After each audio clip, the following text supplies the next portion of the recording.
ജയചേട്ടന്റെ സ്ക്രിപ്റ്റുകൾ എപ്പോഴും മലയാളികൾക്ക് excitement element ഞങ്ങൾ പ്രതീക്ഷിക്കുന്നു. അപ്പം ട്രെയിലർ കണ്ടപ്പോഴും ഒരു ഫീല് കിട്ടി, നമുക്ക് റിലേറ്റ് ചെയ്യാൻ പറ്റുന്ന കുറച്ച് കാര്യങ്ങൾ അതിനകത്ത് കണ്ടായിരുന്നു. അപ്പം ഇങ്ങനെ ഒരു സ്ക്രിപ്റ്റ് ശ്രീനിച്ചേട്ടൻ എടുത്തോണ്ടാക്കി എന്തായിരുന്നു റിയാക്ഷൻ? ഇത് ഈ നടന്ന സംഭവം ഇതൊരു എന്താ പറയണ്ടത്, ഇതിന്റെ ഒരു സ്ക്രീൻ പ്ലേയോ അതൊന്നും അല്ല ഞാൻ പറഞ്ഞത്. ഞാൻ ഈ നടന്ന സംഭവം എന്റെ കൂട്ടുകാരുടെ ജീവിതത്തിൽ നടന്ന ഈ സംഭവം അതേപടി ഒരിടത്ത് നറേറ്റ് ചെയ്തു. ഫോണുണ്ടോ മുഴുവൻ ഫോൺ മൈക്കിന്റെ അടുത്ത് ഫോണൊന്നും ഇപ്പൊ അങ്ങനെ വെച്ചൊന്നും പറ്റിയല്ല. ഇതൊക്കെ പണ്ട് കാലത്താണ്. ശരി. അപ്പൊ അച്ഛൻ്റെ അടുത്ത് ഈ സംഭവം അതേപടി, ഈ നടന്ന സംഭവം, ആ രാത്രിയിൽ നടന്ന ആ സംഭവം അതേപടി പറയുക ചെയ്തത്. അപ്പൊ പുള്ളി അതിനെ ഒരു എന്താ പറയുക, ഇതിങ്ങനെ സിനിമയായി വരും ഒക്കെ, ഇത് സിനിമയായി വന്നാൽ രസം ഉണ്ടാവും എന്നുള്ളൊരു ചിന്തയിൽ നിന്നാണ് നമ്മള്.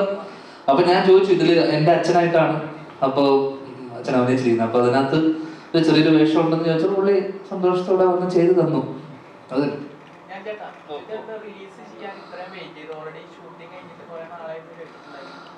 അതുകൊണ്ടല്ലടാ നമ്മള് കഴിഞ്ഞ വർഷം തൊട്ട് ഇത് റിലീസ് ചെയ്യാൻ, കാരണം കഴിഞ്ഞ വർഷം നമ്മൾ ഓണത്തിന് നോക്കിയപ്പോൾ ഇവര് കൊണ്ടലുണ്ടായിരുന്നു. കൊണ്ടലിന്റെ എക്സിക്യൂട്ടീവ് പ്രൊഡ്യൂസറാണ്, മിന്നലിന്റെ എക്സിക്യൂട്ടീവ് പ്രൊഡ്യൂസറാണ്, പിന്നെ ഏതാണ് നടന്ന സംഭവം. ഇപ്പൊ എന്റെ ഡിറ്റക്റ്റീവ് ഉജ്ജ്വലന്റെയും എക്സിക്യൂട്ടീവ് പ്രൊഡ്യൂസറാണ്. അപ്പൊ ഇവരുടെ തന്നെ സിനിമകൾ കറക്റ്റ് സമയത്ത് ഓരോ സിനിമകൾ ഉണ്ടായത് കൊണ്ട് തന്നെ അപ്പൊ നമ്മളൊരു സമയം നോക്കി പിന്നെ എല്ലാം ഈ തിരക്കും പരിപാടി എല്ലാം, കാരണം കഴിഞ്ഞ മാസങ്ങളോ വർഷങ്ങളൊക്കെ എല്ലാ ആഴ്ചയും 3-4 റിലീസൊക്കെ ഉണ്ടായിരുന്ന സമയമാണ്. അപ്പൊ അതുകൊണ്ട് തന്നെ എന്റെ അച്ഛൻ പറഞ്ഞ പോലെ തന്നെ എല്ലാത്തിനും അതിൻ്റെതായ സമയമുണ്ട്, അപ്പോഴേ വരുള്ളൂ. അപ്പൊ അത് അങ്ങനെ നമ്മള് ഒരു കറക്റ്റ് ഒരു സമയം നോക്കി. പിന്നെ ഈ ഫെബ്രുവരി മാസം ഞാൻ ആക്ച്വലി എനിക്ക് കമ്മിറ്റ്മെന്റ് ഒന്നും ഇല്ലായിരുന്നു. അപ്പൊ നമ്മള് പ്രൊമോട്ട് ചെയ്യാനും എല്ലാവരും ഫ്രീ ആയിരിക്കുന്ന ഒരു സമയം എന്നുള്ള രീതിയിൽ ഈ ഒരു റിലീസ് ഈ മാസം നോക്കിയതാണ്.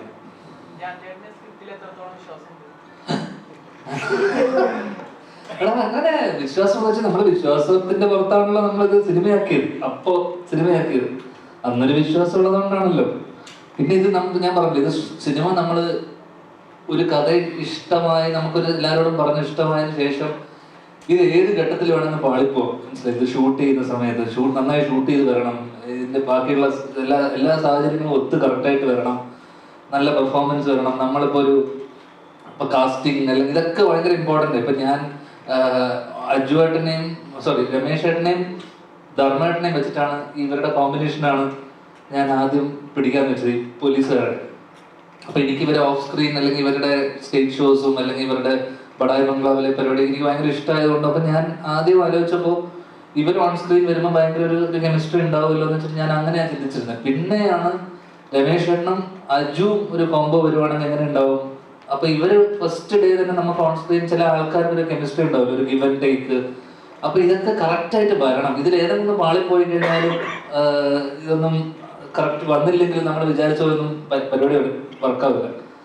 ജീവ ആയിക്കോട്ടെ, ദിവ്യനായിക്കോട്ടെ, എനിക്ക് ഈ പറയുന്ന ഇതിലുള്ള എല്ലാ കഥാപാത്രങ്ങളും ഞാൻ കണ്ടിട്ടുള്ളതും എനിക്കറിയാവുന്ന എൻ്റെ അടുത്ത സുഹൃത്തുക്കളാണ്. ജീവ ചെയ്ത റോൾ ആയിക്കോട്ടെ, ദിവ്യൻ ചെയ്തായിക്കോട്ടെ, ഇവരെയൊക്കെ ഞാൻ എൻ്റെ അടുത്ത സുഹൃത്തുക്കളാണ്. അപ്പം ഇവരെയൊക്കെ എനിക്ക് എവിടെയെങ്കിലുമൊക്കെ റിലേറ്റ് ചെയ്യാൻ പറ്റുന്നത് കൊണ്ടാണ് ജീവയുടെ ഷോസും അല്ല ആങ്കർ ചെയ്തതും അല്ലെങ്കിൽ ജീവയുടെ യൂട്യൂബ് ഇതൊക്കെ ഞാൻ കണ്ടിരുന്നു. അപ്പം ആ രീതിയിൽ എനിക്ക് എനിക്ക് എൻ്റെ ഈ കൂട്ടുകാരനായിട്ട് എനിക്ക് അധികം റിലേറ്റ് ചെയ്യാൻ പറ്റും. ദിവ്യനാണ് എനിക്ക് ഇതേപോലെ സിനിമക്കപ്പുറത്തൊരു പരിചയവും ബന്ധമുണ്ട്. ദിവ്യനാണ് ഈ പ്രൊജക്റ്റ് അത് ഇനീഷ്യേറ്റ് ചെയ്യുന്നത്. അപ്പം ദിവ്യനോട് ഞാൻ അങ്ങോട്ട് ചോദിക്കുന്നത് അതിന് ചെയ്യുമോ, കാരണം പഴയ വിൻറ്റേജ് മുകേഷ് ഏട്ടൻ്റെ ചില മാനറിസവും ഇതൊക്കെ അളിയൻ്റെ കയ്യിലുണ്ട്. അപ്പം എനിക്ക് പെട്ടെന്ന് അളിയത് ചെയ്തു കഴിഞ്ഞാൽ എങ്ങനെ ഉണ്ടാവും. അപ്പൊ ആ രീതിയിൽ ഇതൊക്കെ എല്ലാം ഒത്തു വന്നാൽ മാത്രമേ ഒരു കംപ്ലീറ്റ് ഒരു സാധനം ഉണ്ടാവുള്ളൂ.